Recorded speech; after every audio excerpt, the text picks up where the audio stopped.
Salut à toutes et à tous, bienvenue sur ma chaîne Ciné Série Galaxy, ça me fait plaisir de vous retrouver aujourd'hui pour un film, et quel film, j'ai envie de dire The Tax Collector de David Ayer.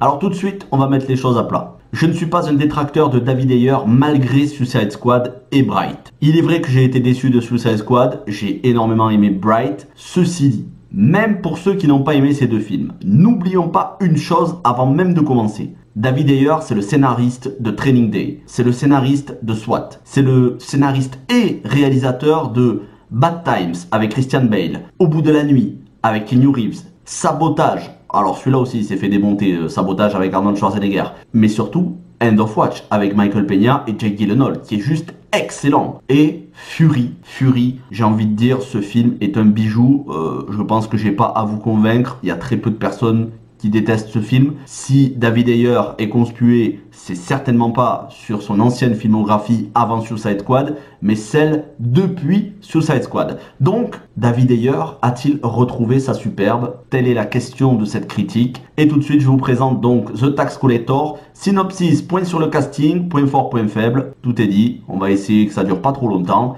Et donc c'est parti avec le synopsis. On y suit deux collecteurs de taxes, d'où le titre du film, que sont Shia LaBeouf et Bobby Soto, qui travaillent pour un cartel puissant et qui vont récolter leur dû, la manne que rapporte la drogue auprès des criminels de la ville. Sauf que l'ancien rival du chef de ce cartel qui se trouve être en prison, et donc l'ancien rival refait surface et va devoir se poser un choix moral et vital pour les deux. Vont-ils vouloir continuer à travailler pour leur ancien patron, quitte à y laisser la vie, ou se rallier à cet ancien rival qui refait surface et qui est d'une extrême dangerosité? Là est la question, mais c'est une critique sans aucun spoilers, donc passons au point casting. Shia LaBeouf, on le sait, il est excellent pour se transformer, se fondre dans les rôles. Il est très loin le temps du Shia LaBeouf de Transformers, c'est même un temps révolu, j'ai envie de dire, c'est même un temps oublié. Et dans ce film, bien qu'il soit un second rôle, ça n'est pas lui la star du film, mais bien qu'il soit un second rôle, il est époustouflant. Vraiment, il est flippant. À un point que même, à un moment donné, il m'a fait flipper. Je me suis dit, est-ce que dans la réalité, les rôles qu'il a, parce qu'il a des rôles de plus en plus durs au cinéma, des rôles borderline, est-ce que ça aurait pas empiété sur sa psychologie personnelle? Parce qu'il est tellement investi dans son rôle de psychopathe, de quelqu'un d'extrêmement violent, un collecteur de taxes, certes, qui nous est présenté, on va dire, comme étant sympathique, mais en réalité, c'est un psychopathe. Je me suis demandé si ça n'avait pas influencé un petit peu, au moins un petit peu, sur la psychologie de Shia LaBeouf, parce que, franchement, il est plus que convaincant, il est flippant. Bon, alors c'est le talent, hein, bien évidemment, mais je me demande où est passé le Shia LaBeouf de Transformers que j'aimais bien. J'aime bien le Shia LaBeouf d'aujourd'hui, hein, mais c'est vrai que ça n'a plus rien à voir. C'est deux acteurs totalement différents. Voilà, j'ai l'impression qu'il y en a un qui a mangé l'autre. En tout cas, il est sec, il est musclé, extrêmement svelte, extrêmement coriace, efficace dans le film. Oui, il est époustouflant, très clairement. L'autre star du film, c'est Bobby Soto. Je ne connais pas grand-chose sur cet acteur, si ce n'est qu'il a joué aux côtés de Michael Shannon dans The Quarry, que je dois regarder très bientôt. Et donc je vous en ferai la critique si vraiment le film est bon. Et pour le reste du casting, Lana Parrilla, qu'on a pu voir dans la série Once Upon a Time, la série de Disney. Mais sinon, tout le reste, c'est que des acteurs que je ne connais pas, mais ils sont quasiment tous mexicains ou latinos.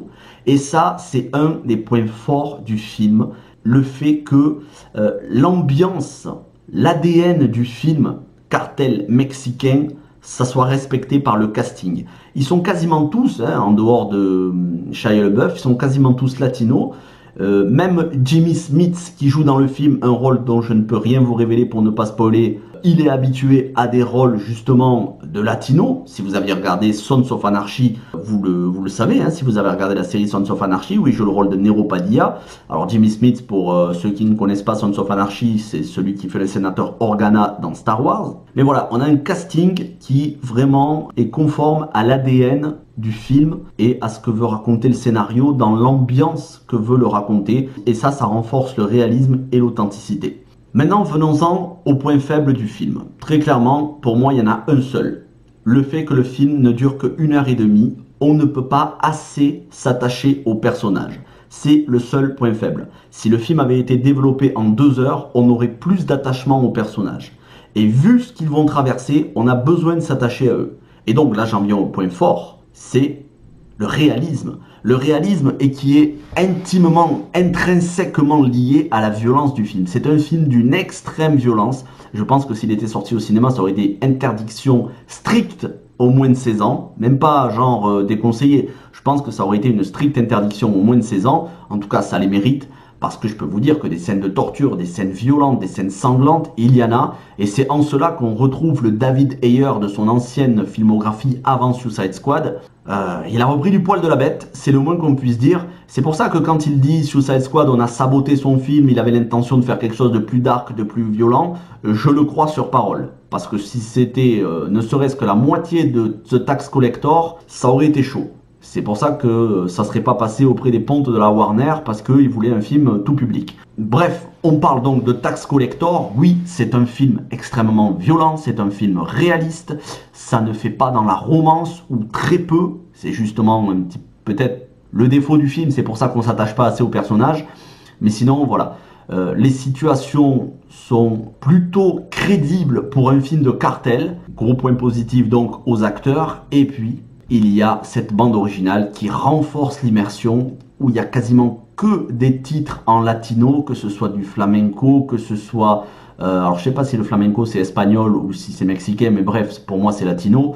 Il n'y a que des musiques mexicaines. Il y a une reprise du morceau Out in the Water de Ben Howard qu'on a pu entendre dans The Walking Dead, la série. Sauf que là, c'est pas très reconnaissable du fait que c'est un remix, mais ça reste très bon. Une bande originale qui est quasiment influencée par la culture latino à 100%, hein, quasiment 100%. Ça renforce le réalisme du film, l'authenticité.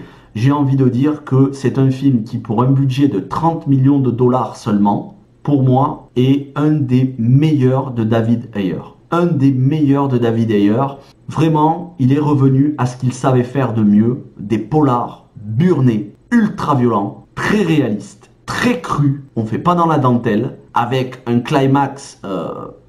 je vous en dis pas plus, hein, parce que c'est sans spoilers, mais voilà, vous allez être surpris. C'est un quasi sans faute. Si je devais noter ce film, je lui mettrais 4 sur 5. Voilà, je pense que je lui mettrais 4 sur 5. Au-delà, peut-être pas, mais 4 sur 5 me paraît justifié pour ce film. Et c'est vraiment dommage qu'il n'ait pas eu une plus grosse exposition sur une plateforme du style Amazon Prime ou Netflix. Ouais, bon, Disney+, c'est clair, c'est clair et net que non. Mais voilà, il aurait mérité d'avoir une exposition. Là, il va sortir directement en DVD le 25 novembre. Donc moi, je vous mets la critique quasiment le même jour, hein, ou un jour avant. Regardez ce film. C'est vraiment un film qu'il faut regarder entre adultes. C'est pas un film à montrer à vos enfants. Ne faites pas l'erreur de montrer ce film à vos enfants parce que c'est vraiment très violent. C'est pas pour faire une leçon de morale, mais j'estime qu'il y a des choses que les enfants ne sont pas prêts à voir. Et ils sont pas prêts à voir des scènes de torture extrêmement violentes, avec du sang, avec des cris, des larmes. C'est pas forcément une chose à montrer aux plus jeunes. En tout cas, moi j'ai beaucoup aimé le film. Alors je ne regarderai pas des dizaines et des dizaines de films dans ce genre-là. Si je devais citer un film auquel ça m'a fait penser, c'est Cartel de Ridley Scott. Sauf que Cartel de Ridley Scott, c'est un des pires films que j'ai vu, un des plus mauvais, un des plus mal réalisés, un des plus mal joués, un des plus mal écrits. Et donc The Tax Collector, pour moi, c'est bien au-dessus de Cartel. Sinon, ça fait penser à tout ce genre de films, voilà, cartel mexicain, gang, et je vous dis, End of Watch, regardez End of Watch, ça y fait penser. En tout cas, je suis content de vous avoir fait cette critique, j'espère que vous avez aimé ma critique, j'espère que vous aimerez ce film, sauf si vous l'avez déjà vu, dites-moi ce que vous en pensez. Moi, je vous retrouve très vite pour des nouvelles critiques de films, séries, adaptations de jeux vidéo au cinéma, épisodes, Mandalorian, The Walking Dead, on verra. Passez une très bonne journée, une bonne semaine, ciao tout le monde.